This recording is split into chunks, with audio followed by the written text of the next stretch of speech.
These are the stairs leading to my home, and they're disgusting. They are covered in bird crap. Yeah, you heard me right. Actual bird crap, and that is just the beginning of the problem. So in this video, I'm gonna show you a simple process that anyone can do. We're gonna rip out all the old stairs and install some beautiful hardwood stair treads and motion sensitive smart lighting that runs up the stairs. It's really easy, anyone can do it, so let's dive into it.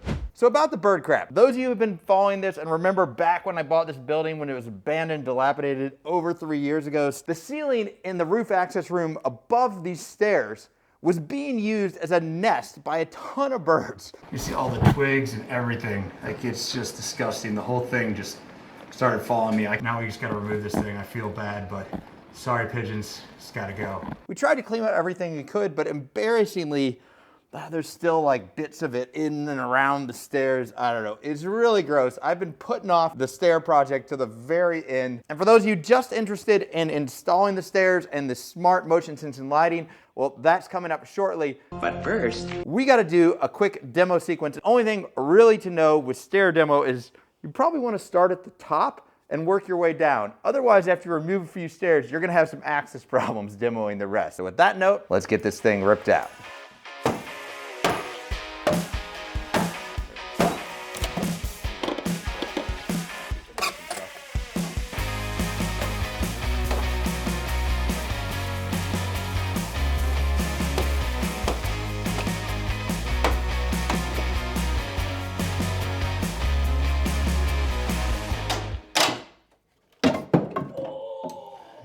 You okay? Hit your shin. There you go. Whew. All right, and I think we're pretty much good. Demo, you see a lot of change happening really fast. Then little details start happening a little more slowly, but yeah, demo always feels good. Lots of little problems we found in the construction. First thing, more aesthetic, but they just were driving these massive nails right through the 2x12 treads and risers. Looked hideous. I don't know what they were thinking. Who knows? Major problem here, though, is that right here, someone thought they were going to notch out part of the stringers. I guess they probably wanted to put a closet under the stairs here, and they're trying to make room for it, but like, this part they removed is what makes the stringers structurally strong. So they absolutely destroyed all the structural integrity. You can see that basically this little piece here, that was all that was holding the stairs together, and it split. And at that point, basically the stair treads and risers were what was preventing the staircase from collapsing, which you don't want the stair treads and the risers to be the main structural element of your stairs. You want the stringers to do that. We're gonna get 2x12s, trace these, and basically make a little section of stringer ourselves and sister those to the sections that were cut out so that we can restore the structural integrity of them. Definitely a little bit of work we didn't count on, but we'll get it done.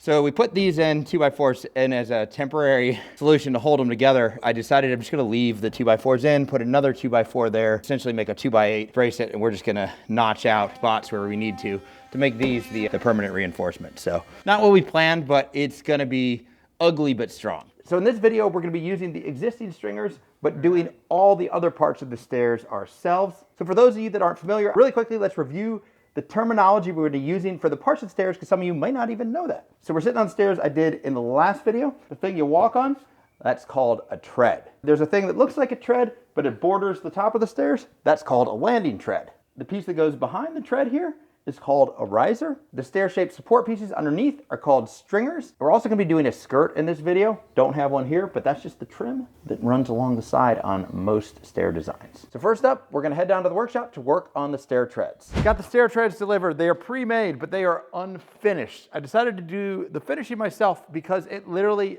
doubled the price from like 60 bucks a tread to like $120 a tread in order to get them pre-finished. So I figured 60 times 14, do the math, for 750 bucks, I can spend a day to finish the treads. Got my trusty old ROCKLER sprayer here, so we're just gonna spray on like probably 5 coats of some finish, save ourselves $500 or $600 by doing it ourselves. Since I was spraying indoors, I went with a water-based polyurethane. I've sprayed oil-based before, and without a dedicated paint room or paint booth, it is just a sticky mess on everything, so I did not want to make that mistake again. And all the reviews said it was super durable, so we're hoping that'll work out fine. Another reason I love spraying is because you only have to wait 2 hours between coats, So you can get 5 or 6 coats out in a single day, which is awesome when you're trying to finish a project quickly. Once the finish had cured, I brought the treads back into the workshop, and since these pre-made treads were a little bit deeper than I needed for my staircase, I had to cut a 1/2 inch off the back of each tread on the table saw. Oh, that was a good test of the finish. Fell on the floor and totally is fine. So, whew, made me nervous there. With the inadvertent durability test done, it was time to route the channels for the LEDs under the nose of the stair treads. The 3/8 inch wide channel is about 1/4 inch deep and set back 5/8 inches from the front of the stair step, with the stair nose extending about 1 inch past the risers. This location of the channel did a great job of hiding the LEDs from sight once the stair treads are installed. And you also might notice there's a new router table there. I'm loving the adjustability and amazing dust collection on this thing. It's from channel sponsor ROCKLER Woodworking. I'll leave a link in the description for those of you guys that are interested. I also had to route out a small recess running from each channel towards the back of the tread, and this will allow the wires from each LED strip to run over the riser into the back of the stairs, so they'll be completely hidden from sight. And while I'll be installing the LEDs later, I did a quick test fit just to be sure that the jacks from the LED strips fit under the riser. Looks like the strips fit nicely. We'll take this out for now. And I want to take a quick second to suggest that if any of you out there need a last-minute gift for someone who spends time in a workshop or doing any type of renovation work, I'd suggest following the link in the description below to get them some boots or clothing from ARIAT Work. I've been wearing their clothes day in, day out for almost 4 years now, so I can tell you they're great quality and will be appreciated by anyone on your list. We're back down in the workshop now, and I'm going to be making my own risers, cutting them out of plywood. I'm going to be doing painted risers, so I figured there was no real reason to do hardwood stair risers when I could buy 1 sheet of plywood, 60 bucks, make them all, versus paying $17 times 14, whatever that is. Even with $80 sheets of plywood right now, it was less than half the price.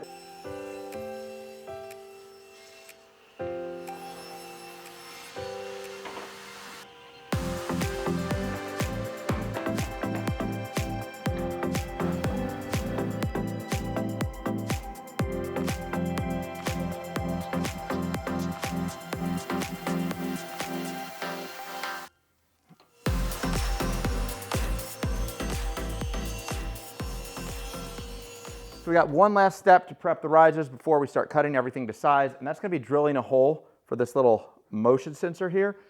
This is what's going to sit at the bottom of the stairs to detect when people are walking and set off the motion sensitive lights.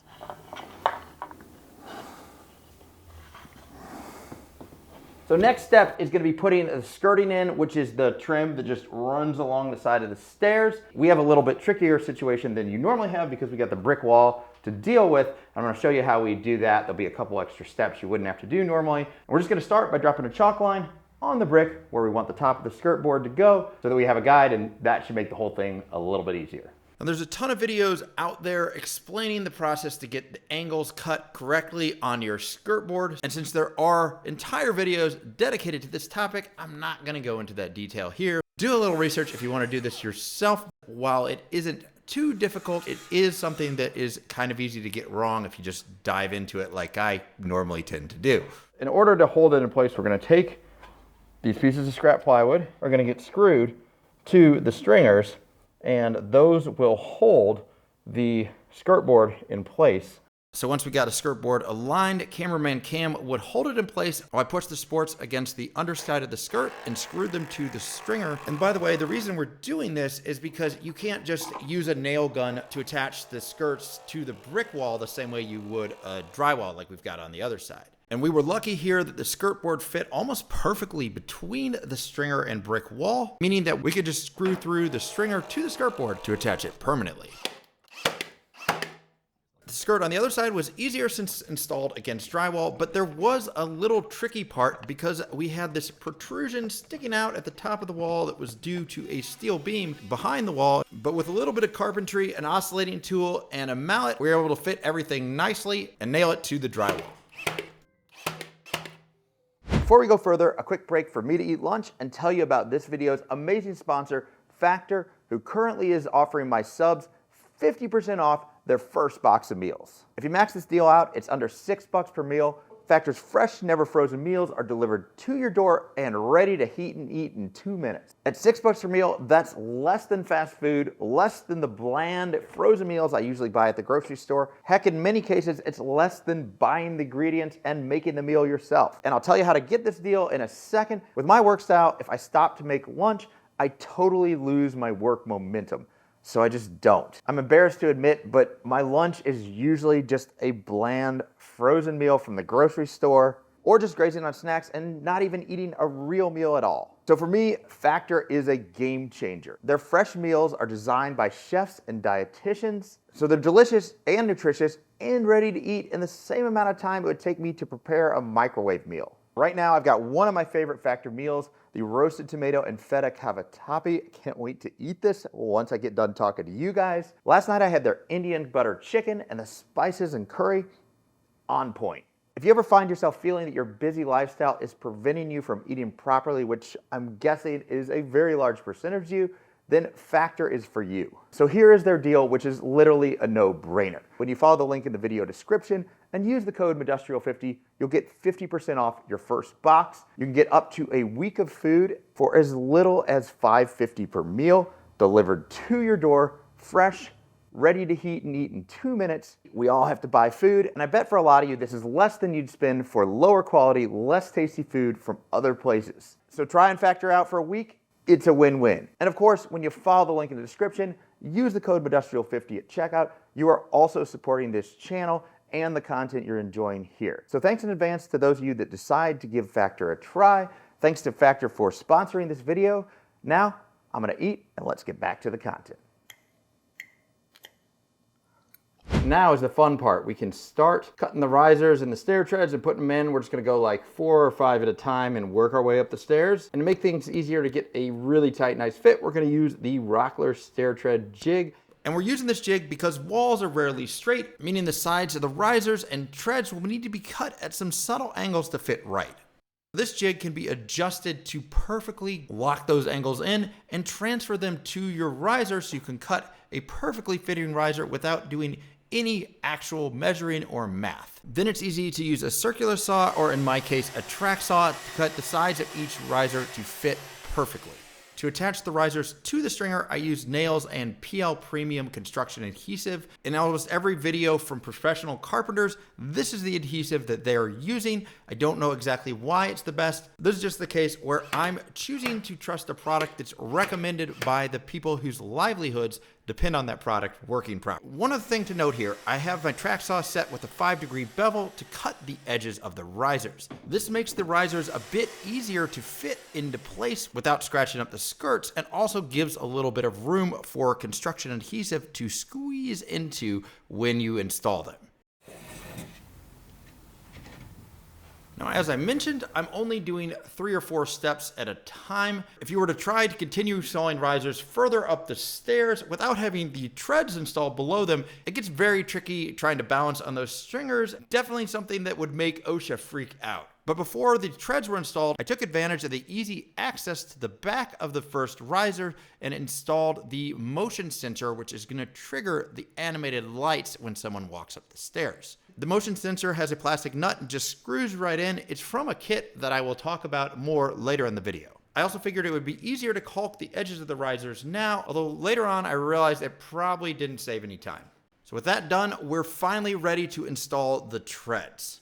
So first step here is busting out that ROCKLER stair tread jig so we can cut our stair treads to fit perfectly. It's basically the same process here as it was with the riser, putting the jig in place for each tread, transferring those side angles onto the tread, and then cutting the tread with a track saw. Although I do have one word of caution from a mistake that I made here. Remember to set your track saw or circular saw back to 0 degrees if you had it set at 5 degrees to cut the bevel on the risers. I forgot to do this for one tread, and while caulk will mostly hide that mistake, it's one of those things that I will notice even if other people don't. After a dry fit verified a perfect fit, I decided it would be way easier to install the LED strips in the treads before permanently installing them, rather than waiting until after install when the only access to the LED channels in the treads will be from below. Now I found the adhesive strip on the back of LED strips sometimes comes loose over time. So whenever I want to do a pro level install, I like to reinforce the tape with super glue just to make sure I'm not dealing with a bunch of LED strips falling out a few months later. I also use painter's tape to secure all the wires to the LED strips to make sure that they didn't get ripped out during the install process. And to secure the treads, I used the PL Premium adhesive and screwed through the back of the risers to attach each tread to the riser behind it. So after that, it was just rinse and repeat as we worked our way up the stairs. Perfect time for one of those segments I like to describe as MTV meets This Old House.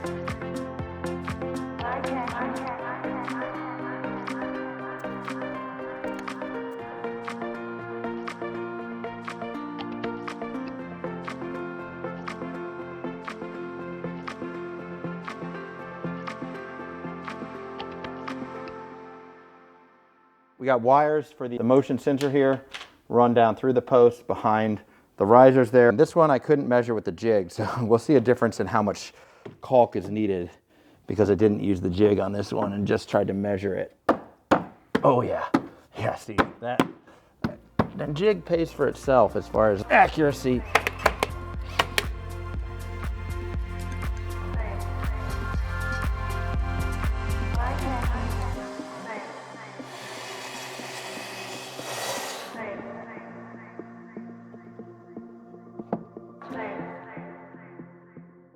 So before revealing the stairs, let's talk about the brains behind the motion sensing light. I actually found a kit that made it pretty easy to do. It comes with this controller that will control up to 32 steps, and it also came with LED channels, each of the strips cut to length, all the connectors attached to the strips, connectors attached to the controller, and extension wires to reach from the controller to the stairs. It also had the power supply, basically everything you need to do it. And right now I've still got some cord management to do back here, but basically there's some tabs on the controller. We just screwed it into this post right here. One of the cool things is that this controller will animate lights on a handrail. So I actually ran some wires from the controller under the stairs and out to where the handrail will go in anticipation of adding a handrail sometime in the future with some animated LEDs underneath it. So that's something I got on my to-do list to add later. And I'm gonna link to where I got this kit in the video description, but I do want to give a caveat because while the website for this company looks pretty nice and legit, everything is shipping from China. I think they're based from China. I'm not sure. The experience with this, ordering from them, their customer service, wasn't the best. So the original plan was that the kit came with these aluminum LED channels. And when the package was delivered, it was dropped on my doorstep and it was damaged. So all these LED channels were bent and completely unusable. I contacted the company to let them know, and they basically said to me, you have to contact the shipper DHL and file a claim with them, yada, yada. To me, that is something that says I will try to order from someplace else in the future if I can. But with that caveat, I think the kit is a pretty good kit. It wasn't insanely expensive, so maybe I'm getting what I pay for. So what I ended up doing, rather than trying to mess around with turning or buy more, I decided that it would look better just to route those channels like we did under the stair treads, embed these LEDs. Then I just took the LEDs out of these, reused them, super glued them in place. Worked out great, no problem. I was gonna super glue anyway, so maybe it worked out for the best. Just wanted to give you guys that information so you could be aware if you're doing this, that if there's any damage in transit, you may be on the hook to try to figure that out. All in all though, I think this is a pretty good kit. It took out a lot of the things that I hate and are tedious, took out a lot of the work, pretty much plug and play, which I did really like. So looking back to when I bought the building up until about a week ago, this thing was a dilapidated staircase, had bird crap all over it. And now the first thing people see is they're walking into my place, they hit that motion sensor, the lights go doop, doop, doop, doop, doop. They're not expecting it and their eyes just light up. Definitely a much better first impression of my home. Now those of you that have been following the renovation progress know that this is the last renovation video before the final reveal tour. That's right, we are done from the time you walk in the front door all the way upstairs to the bedrooms in the back. As you can see, we got a little touch up here with some paint and stuff like that. So I'll be taking care of that. Also got some cool furniture build projects planned while I'm decorating the interior space. And then That final renovation video is gonna come out, so make sure you sub and bell for that. That's it for this time, and I'll see you guys next time.